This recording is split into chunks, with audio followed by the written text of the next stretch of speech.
In 2024, a $100 budget for a set of TWS can get you a long way. Strong active noise cancellation, LE audio, seemingly limitless customization, and spatial audio have all become the norm, with manufacturers desperately trying to keep pace with innovation. But there's one thing that the FIIL Key Pro can do that no other set of mainstream TWS can. Coming up in this review, you're going to hear about the FIIL Key Pro's secret weapon, hear binaural sound samples and an ANC sample from a busy coffee shop, and there's the usual selection of cool samples from busy real life locations. The Key Pro retail at around £55, but I've seen them drop as low as £30 on AliExpress. I've left links to both stores in the description. Specifications wise, you've got a single 10mm wall basin dynamic driver and an Aeroa Bluetooth 5.4 multi-point capable chipset. FIIL are well known for their sleek and contemporary approach to earbud design,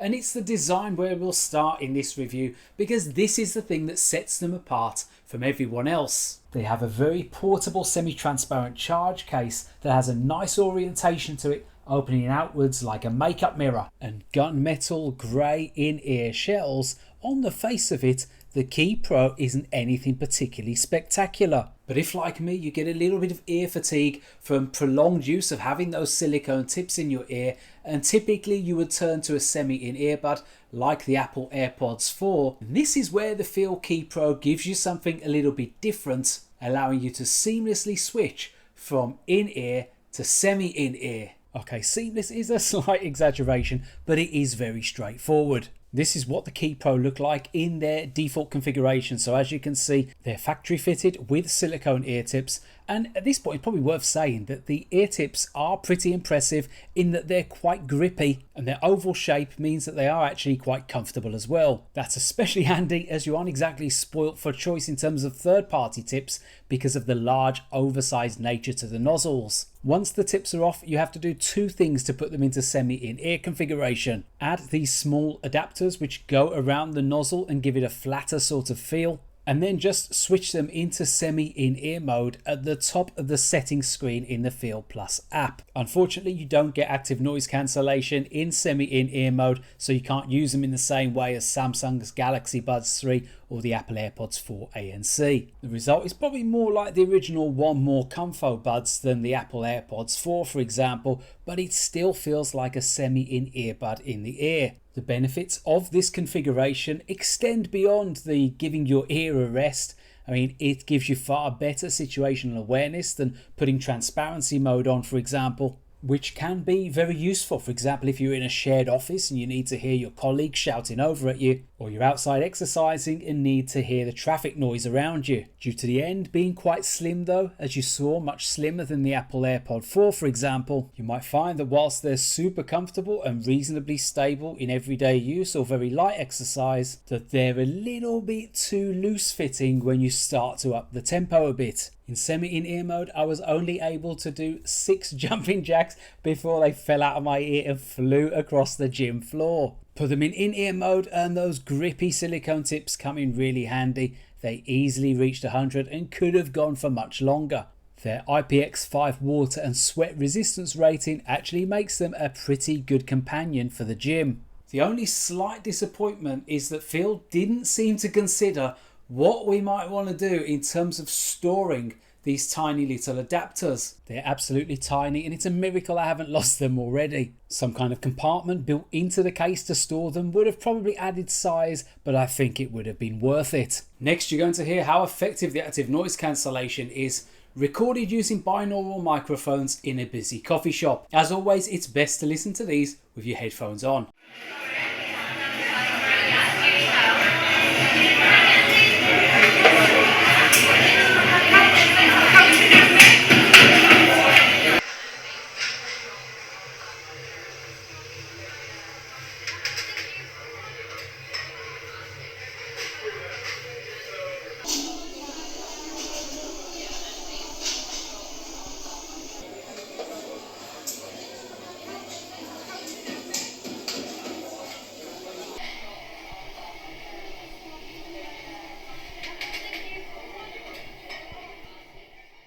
As you heard there, a pretty decent ANC performance, especially at cutting out those lower frequency sounds similar in strength to the Moondrop Moca. The Key Pro falls slightly short in reducing voices and mid-frequency sounds, whilst its average noise level reduction is similar to the QCY Melobuds Pro and Earfun Air 2 NC. It's in these frequency sounds in particular that those two models have a slight advantage, but overall a respectable performance. You can switch ANC modes while you're on a call, which is really handy, but it's disappointing that you can't have ANC on when you're using the buds in single mode. It means that in the ANC League Table, the Key Pro actually sits around mid-table somewhere, which is quite impressive when you consider the cost. The transparency mode isn't terrible by any stretch of the imagination, but it falls a little way short of some of its competitors, especially with conversations that are a little further away.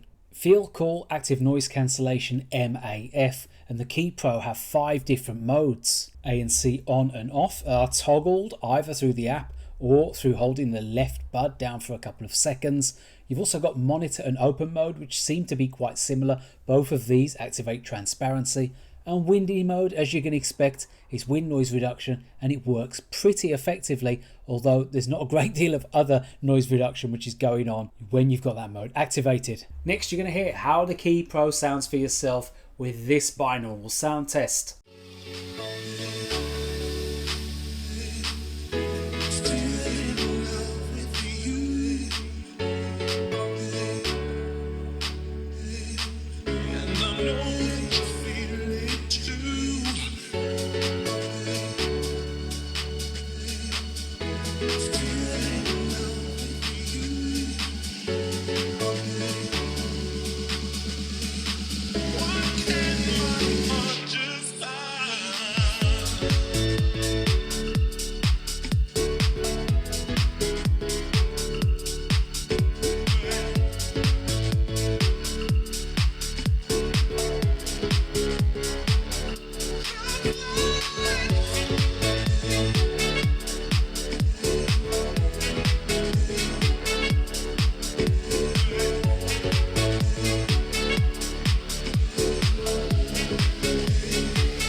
So as you heard in that short sample there, the Key Pro exhibits a very full and rich sound signature with plenty of emphasis on the bass and a very natural sounding treble. If you've been following the channel for a while, you'll know that this is almost exactly the kind of sound signature that I favour, so you won't be surprised to see that I've scored it pretty highly. There is a bit of EQ shift when you switch ANC off, with the overall tonal balance sounding a bit brighter. With ANC off, there's a bit more bite to percussion, and female vocals in particular have a little bit more emphasis. With ANC on, as we said and as you heard, it's a warmer sound and there's much more emphasis on the bass, but it isn't a particularly boomy bass. It does linger ever so slightly, but it's got good texture and resonance. Despite the mids being recessed, I found a good balance between energy and musicality. The soundstage is quite moderate and the imaging isn't anything to write home about either, but this does go with the territory with budget TWS. FIIL have instead played to the strengths of their drivers and delivered a very enjoyable sound. Overall, the FIIL Key Pro ranks in 11th position in my subjective sound league table. Were the soundstage a little bit more immersive, then it would definitely be breaking into that top 10. You've got loads of customizations in the FIIL app as well, including 3 official EQs of bass, treble and normal, 12 preset EQs, of which classic was actually my favourite, and I keep it on this most of the time as it gives the sound a bit more energy and opens up that staging a little, and a 10 band plus or minus 10 dB custom EQ, which is much better than you get with the majority of TWS, which are normally around plus or minus 6. Next up, you're going to hear how they perform on calls in real life, busy indoor and busy outdoor scenarios.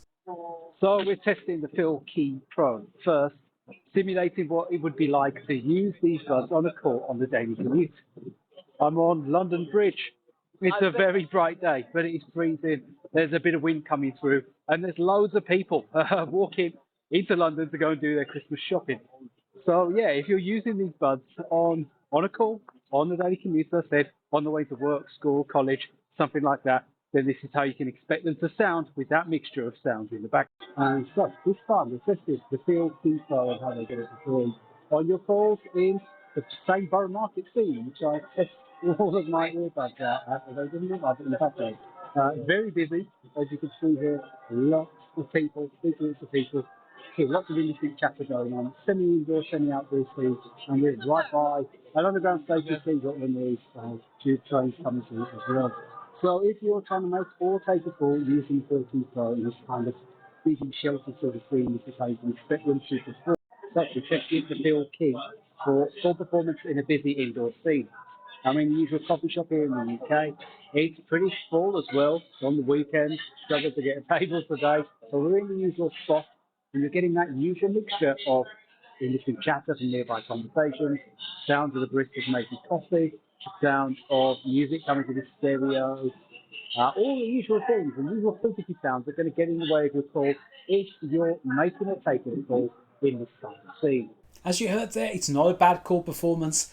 I don't think it's the strength of the Key Pro, but it's certainly acceptable, although your voice is a little bit soft and it sometimes gets lost in that noise reduction algorithm. Looking at the remaining features of the Key Pro, you've got multi-point connectivity, which isn't on by default. You have to go in and switch it on, but it works really well. You get a voice telling you that both devices are connected, but that voice isn't too loud or annoying. You've also got a low latency mode, and you're gonna need this if you're a gamer, because with it switched off, the latency is about 400 milliseconds. It's quite bad, but switching it on gets it down to just below 100 milliseconds, so absolutely fine for casual gaming. The only real negative to the Key Pro is the touch controls. Not only did I get a few accidental triggers when trying to adjust them, but the configuration is really weird, especially in full mode. To get volume control, you either tap the left button once for up or 3 times to turn it down. It's completely counterintuitive, it's different to what everyone else does, and you've got no control customization. Finally, the battery life, from a single use perspective, I got just under 6 hours with ANC switched off, and just under 4 hours with ANC on, multi-point on as well, and making a few calls. It's a little bit on the short side, but you do get the benefit of quick charge of 1 hour's playtime from just 10 minutes juice. The Key Pro have been out a little while now, and I can't believe I haven't managed to get my hands on them sooner, and that no one's recommended them to me, because they do absolutely tick a lot of boxes. Their chameleon nature of being able to switch from in-ear to semi-in-ear is undoubtedly their raison d'etre. But these are no one-trick pony with good sound, a smart design and serviceable ANC and call quality. Sure, they're missing a few things like wear detection sensors and wireless charging, and there's no control customization and no high-res codecs. But if those aren't as big a concern to you, then the Key Pro should be right up your street. They certainly were mine. What did you think of the Key Pro? Do leave your comments in the comments section below. Give the video a like if you enjoyed it or found it useful, or both or neither, and subscribe to the channel if you haven't already. Thanks for taking the time to watch this review. This is ReganCipher signing off.